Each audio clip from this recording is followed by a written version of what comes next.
Hello and welcome to my algorithm series in Python. In this video, I'm going to show you how I solve the reverse only letters problem. The problem states, given a string S, reverse the string according to the following rules. First, all the characters that are not English letters remain in the same position. Second, all the English letters should be reversed. Here is an example. We have an input A, B, C-D. In the input string, there are 4 English letters, A, B, C, and D. So their reverse order should be D, C, B, A. The non-letter character dash or hyphen should remain in its original position. So our final output string should be DCB-A. I'm going to introduce 2 ways to solve the problem. In the first solution, I'm going to use a data structure called stack. If you're not familiar with a stack, you can think of a stack as a physical stack of books.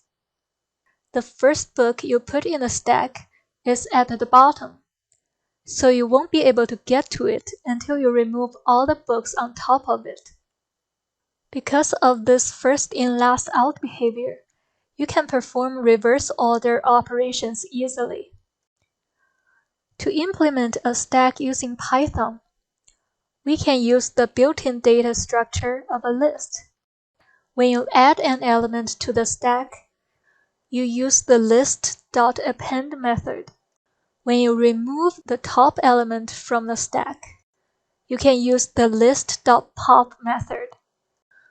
We first initialize a stack and then iterate through the string. If the current character is an English letter, we add it to the stack. Then we check the stack. If it's empty, then all of the characters in the string are non-letters.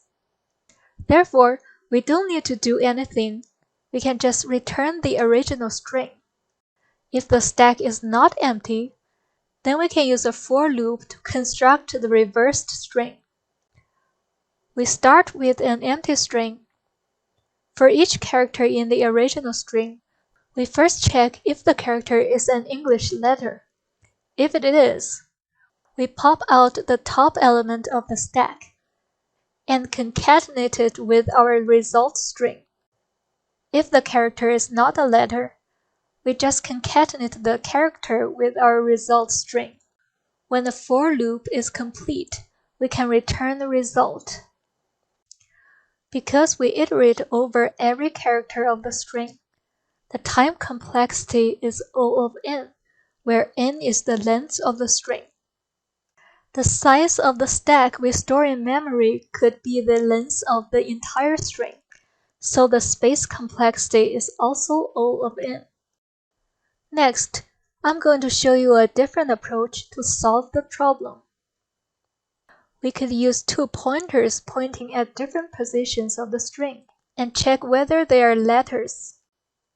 We first convert the string into a list using list comprehension. Then we initialize 2 pointers. The first pointer, called first, starts at the starting position of the list. The second pointer, called last, starts at the last position of the list. While first is smaller than last, we first check if the characters in these 2 positions are English letters. If the letter at the first position is not an English letter, we increase the first position by 1 and look at the next letter. If the letter at the last position is not an English letter, we decrease the last position by 1. If both first and last are English letters, we will switch them in place. Then we increase first by 1 and decrease last by 1. We repeat this operation until first is no longer smaller than last. We then join the list into a string and return it.